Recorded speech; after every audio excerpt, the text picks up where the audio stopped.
Ya, pada saat itu sore katanya dia mendengar suara ledakan-ledakan. Dia juga mendengar suara ibunya berteriak-teriak. Lalu Sumi merasa ada sebuah benda yang masuk ke dadanya yang sebelah kiri. Kematian yang lumayan tragis. Jadi karena ibunya Sumi ini juga merupakan anak dari tukang cuci atau disebut budak mungkin ya pada zaman itu gitu. Seringkali mendapatkan kekerasan fisik maupun kekerasan seksual dari tentara-tentara Belanda gitu. Sumi juga kehidupannya terkatung-katung dan gak jelas.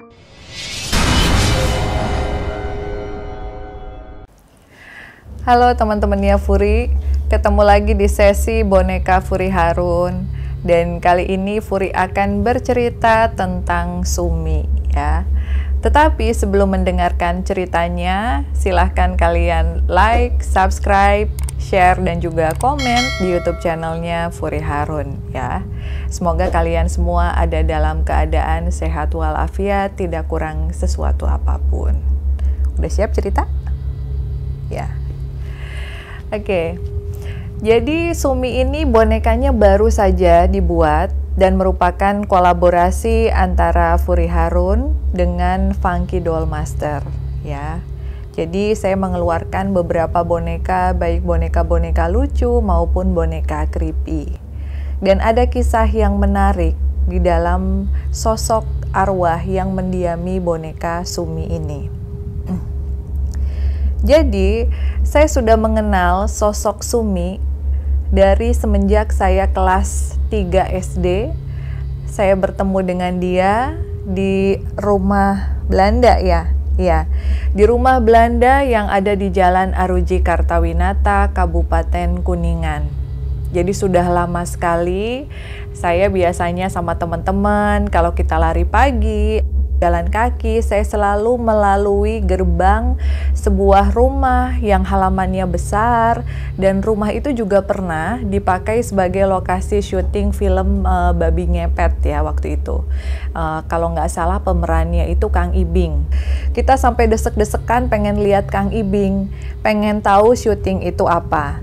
Tetapi memang bukan hanya melihat syuting itu seperti apa, tetapi akhirnya membuat saya berkenalan dengan sosok Sumi.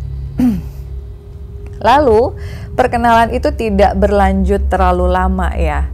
Karena pada saat itu juga saya tidak terlalu sering melewati rumah bangunan Belanda tersebut. Lalu akhirnya kita deket lagi SMP kelas 2. Mami SMP kelas 2 katanya gitu. Jadi waktu itu lagi hujan besar ya, waktu itu gede banget. Terus karena apa ya, namanya anak, hujan-hujanan, pulang bajunya basah kuyup semua, datang ke rumah bukannya disuruh mandi air anget, dikasih minum, malah digebugin gitu sama orang tua. Ya mungkin kalau orang tua dulu dengan sekarang agak sedikit berbeda ya. Jadi orang tuanya Kak Furi waktu itu menyalahkan karena kenapa hujan-hujanan. Kalau sakit bagaimana? Dan itu juga nggak bisa disalahin ya orang tua. Lalu karena Kak Furi digebugin, ceritanya Kak Furi kabur dan diemlah di depan rumah Belanda itu. Jadi rumah Belanda tersebut ya memang dimiliki oleh seseorang yang sudah pasti secara ekonomi orang kaya lah ya di daerah situ, karena rumahnya di pinggir jalan dan besar. Tetapi katanya sih yang punyanya orang Jakarta dan tidak pernah ada di sana gitu. Jadi rumah itu memang hanya ada tukang yang suka nyabutin rumput dan itu juga pulang. Jadi rumahnya itu sebetulnya kosong. Sumi seringkali bermain dengan anak kecil Belanda ya, Catherine, namanya Catherine. Nah, si Sumi ini ngasuh di situ. Sosok Sumi sendiri adalah sosok anak kecil Sunda yang sedikit bule. Jadi blasteran gitu ya. Tong pakai bahasa Sunda atuh, kan katanya orang bule ngomongnya pakai bahasa Sunda. Ya sebenarnya dia komplain, dia pengennya namanya Suzy katanya gitu. Tapi kata saya, nama kamu Sumi ya, Sumiati gitu namanya tuh. Cuman kalau dipanjangin kan kayaknya kurang creepy gitu. Jadi akhirnya saya bilang udah nama kamu Sumi. Toh kamu itu cantik. Sumi ini merupakan anak kecil usia 9 tahun yang dulu katanya dia berhubungan baik dengan anak pemilik rumah Belanda tersebut yang notabene adalah anak Belanda asli, Catherine. Tetapi kita tidak akan bercerita panjang lebar tentang Catherine ya. Kita hanya akan berbicara tentang Sumi. Bagaimana perjuangan ibunya Sumi, seorang pribumi yang berusaha untuk mendapatkan kasih sayang dan perhatian dari ayahnya Sumi yang merupakan orang Belanda dan juga kaya lah gitu. Sementara ibunya Sumi ini hanya anak tukang cuci gitu. Cuman karena cantik, mungkin akhirnya si bapak Belanda ini naksir, lalu akhirnya mereka kenapa nikah enggak? Oh, hamil di luar nikah gitu. Jadi dari mulai Sumi ada sampai dengan usianya 9 tahun, dia selalu bertanya kepada ibunya mana ayahnya, dan ibunya selalu menjawab bahwa ayah kamu itu misalnya. Tetapi nggak berani bicara karena dia juga bukan orang sembarangan, ya, bukan orang biasa-biasa aja, apalagi waktu itu memang masih zaman penjajahan Belanda gitu. Jadi kalau kalian tanya, Sumi ini sudah tua, kalau Sumi bagi saya masihlah Sumi yang dulu, yang masih usia 9 tahun di saat saya kelas 3 SD, saya 9 tahun juga. Jadi waktu itu kita sama-sama 9 tahun, cuman ya kalau sekarang Mami udah tua, Sumi masih tetap 9 tahun. Tua ya. Ya, katanya Mami sekarang udah tua, Mami udah punya anak kayak gitu, dan Sumi masih seperti itu. Kenapa waktu itu saya sangat tertarik ya untuk bisa berkenalan dan juga ngobrol intens dengan Sumi, meskipun waktu saat pertama kali bertemu, Sumi ini menampakkan diri seolah-olah seperti sosok hantu yang menyeramkan gitu, karena ada taring gitu di giginya, dia kayak marah gitu. Tapi waktu saya dekati, saya bilang assalamualaikum, saya di sini bukan mau ngedoain atau ngusir kamu, tetapi saya ingin berbicara dengan kamu, bukan ingin mengusir. Saya bilang seperti itu. Akhirnya dia pun memperlihatkan wajah seperti anak kecil umur 9 tahun lagi yang saya tahu dulu dia sangat cantik. Ya namanya blasteran ya. Orang Sunda, ibunya, bapaknya orang Belanda, sudah pasti cantik. Dan saya juga request boneka ini ke Funky Doll, dimana tadinya awalnya saya ingin boneka ini diisi oleh sosok spirit yang agak tua. Tadinya awalnya karena saya request rambutnya hitam tapi ada putihnya seperti itu. Tetapi kemudian saya ingat bahwa saya punya Sumi gitu, dan Sumi juga pernah bilang kalau saya juga pengen loh ada di boneka, saya juga pengen diasuh, saya pengen tahu apakah benar dengan saya diasuh. Saya berdoa bareng, saya sharing bersama teman-teman arwah di sana, maka jalan saya untuk pulang akan semakin mudah. Dia bilang begitu ya. Jadi hitam dan putih ini artinya adalah Sumi ini nggak muda dan juga nggak tua. Jadi dia tetap di usia segitu gitu. Tapi bisa kalian bayangkan ya, dia meninggal pada saat zaman penjajahan Belanda dulu. Dia ketemu saya, usia saya 9 tahun dan sekarang saya sudah segini, dan dia masih memperlihatkan diri seperti anak usia 9 tahun gitu. Sebetulnya apa sih yang bikin Sumi nggak bahagia gitu, nggak rest in peace? Ya, jadi kisah dari kematiannya Sumi sendiri ini merupakan kematian yang lumayan tragis ya teman-teman. Jadi karena ibunya Sumi ini juga merupakan anak dari tukang cuci ya, atau disebut budak mungkin ya pada zaman itu gitu. Lalu juga ibunya sering kali mendapatkan kekerasan fisik maupun kekerasan seksual dari tentara-tentara Belanda gitu, sehingga ibunya menjadi stres. Sumi juga kehidupannya terkatung-katung dan gak jelas. Jadi Sumi cuma pernah mengatakan kepada saya bahwa di zaman dia hidup dulu, pada saat dia ketemu sama Catherine ya, anak Belanda itu, mereka sama-sama main, sama-sama bahagia, tapi kemudian seperti, oh jangan main sama anak itu bukan levelnya kita.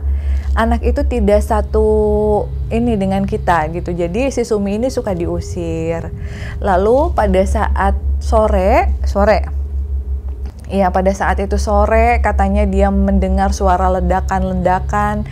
Dia juga mendengar suara ibunya berteriak-teriak. Lalu Sumi merasa bahwa ada sebuah benda yang masuk ke dadanya yang sebelah kiri, katanya gitu. Sebelah sini ya. Makanya di sini kita pakaiin bros. Ini bros ini sebenarnya sebuah tanda bahwa dia pernah kena tembakan di sebelah sini. Dia pernah merasakan sakit di sebelah sini, lalu dia merasa dia jalan jauh sekali melewati lorong yang ada cahayanya, terang, tapi kemudian dia tidak mengerti bagaimana caranya, akhirnya dia kayak pulang balik. Dia nggak mau ke sana, dia nggak mau ikutin lorong itu, dia masih tetap ingin berlari. Makanya Sumi pada saat bertemu itu masih gentayangan, masih umurnya 9 tahun gitu. Iya, jadi di sini juga Sumi ingin menyampaikan kepada semuanya bahwa banyak sekali orang yang pernah melihat keberadaannya dia ya, terutama di rumah Belanda itu, dan mengira bahwa dia ini adalah sosok hantu anak kecil yang jahat. Padahal sebenarnya dia menampakkan diri kepada orang-orang itu hanya untuk memberitahu akan ada sesuatu. Misalnya jangan masuk ke sini karena di bagian belakang rumah Belanda itu ada sebuah sumur tua di mana di situ dihuni oleh sosok yang tidak senang apabila ada orang asing masuk ke sana. Jadi pada saat syuting Babi Ngepet waktu itu, saya masih ingat sambil desek-desekan, ada kru yang sampai beneran kesurupan gitu. Karena dia memasuki wilayah belakang tanpa permisi dulu kepada kuncennya. Jadi Sumi itu suka ngingetin jangan ke sana. Tapi dipikir orang-orang dia malah akan menghantui dan menakut-nakuti orang gitu. Jadi sosok Sumi adalah sosok yang baik dan dia cukup menerima gitu kehidupannya sebenarnya pada saat itu, karena dia merasa meskipun kehidupannya saat itu di zaman perang tidak bahagia ya, tapi dia memiliki ibu yang sangat menyayangi dia dan senang nyisirin rambutnya gitu ya. Sambil nembang katanya. Jadi kalau nembang tuh kalau bahasa Indonesianya itu nyanyi gitu. Jadi ibunya suka nyanyi gitu sambil nyisirin rambutnya, nyanyi lagu-lagu dulu gitu. Dan dia juga di sini di kesempatan ini minta tolong kepada teman-teman semua yang nonton untuk ikut mendoakan almarhumah ibunya. Mudah-mudahan ibunya juga diberikan kelapangan kubur dan lebih bahagia. Siapa nama ibunya almarhumah? Almarhumah Cici Sumiati katanya, sementara dia namanya Sumiati aja gitu. Jadi Ibu Cici Sumiati. Oke, jadi namanya almarhumah Ibu Cici Sumiati, dan kita juga sama-sama doain almarhumah Sumiati ya.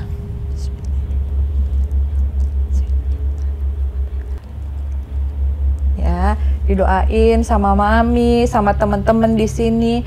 Sumi bisa pulang ke Tuhan ya. Jadi kalau ada yang nunjukin jalan yang terang, kamu ikutin jalannya. Karena namanya anak kecil kan nggak punya salah gitu.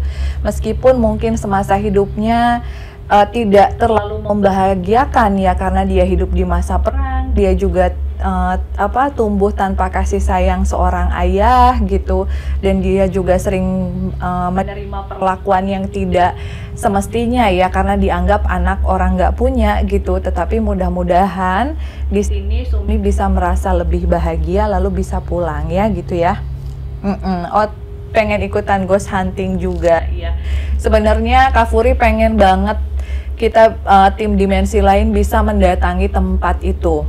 Karena tempat itu merupakan rumah bangunan Belanda yang halamannya luas ya di daerah Kabupaten Kuningan, dan itu memang tempatnya keren banget kalau dijadikan sebagai tempat penelusuran. Tetapi karena saya juga sudah bertahun-tahun tidak pulang ke sana, jadi tidak tahu seperti apa gitu kondisinya gitu. Kalau ke sana nanti kita bawa Sumi ya. Iya. Oke teman-teman ya. Udah itu aja. Ya itu aja kata Sumi. Jadi dulu Mami Furi juga waktu kecil sering diomelin sama orang tuanya, digebugin kalau hujan-hujanan. Jadi Sumi yang nemenin gitu ya. Kalau sekarang Mami udah jadi mami, udah jadi ibu. Yang kalau dia sedih, dia galau, saya yang akhirnya berperilaku sebagai seorang ibu. Padahal dulu kita sama-sama anak kecil gitu ya. Udah enggak lah, sekarang udah nggak pernah digebugin. Sekarang mau hujan-hujanan, mau apa nggak ada yang ngegebugin lagi. Udah mama. Oke teman-teman ya, itu sedikit cerita tentang Sumi. Kira-kira apa nih pertanyaan dari kalian? Apa yang ingin kalian sampaikan sama Sumi gitu? Jadi kalau kita mengenal arwah, memang terkadang mereka akan sama seperti itu aja. Arwah nenek aja, terus arwah anak kecil akan tetap menjadi anak kecil. Tetapi percaya atau tidak, Sumi ini merupakan sosok yang sangat baik, dan pada saat mungkin saya mengalami kejadian-kejadian yang gak enak gitu, di saat saya mendapatkan komentar-komentar yang yang gak enak gitu tentang spirit dolls atau tentang hal-hal lain gitu di dalam kehidupan, dia selalu datang untuk menghibur. Jadi dia sebenarnya adalah good spirit yang dia juga hanya ingin didoakan. Dan bisa ngaji, katanya dia juga bisa ngaji ya. Oke teman-teman, sekian dulu cerita tentang Sumi ya, dan kita akan ketemu di episode selanjutnya. Jangan pernah berpikiran negatif kepada boneka arwah tanpa tahu mereka itu siapa, dan juga jangan langsung memberikan stigma-stigma dari penampakan-penampakan hantu, karena terkadang hantu itu muncul hanya untuk menyampaikan sesuatu gitu. Hantu datang bukan hanya untuk mengganggu atau menyerang manusia, terkadang mereka menampakkan diri untuk meminta tolong atau menyampaikan sesuatu ya. Oke, terima kasih, have a nice day, dan ketemu lagi nanti di episode selanjutnya. See you.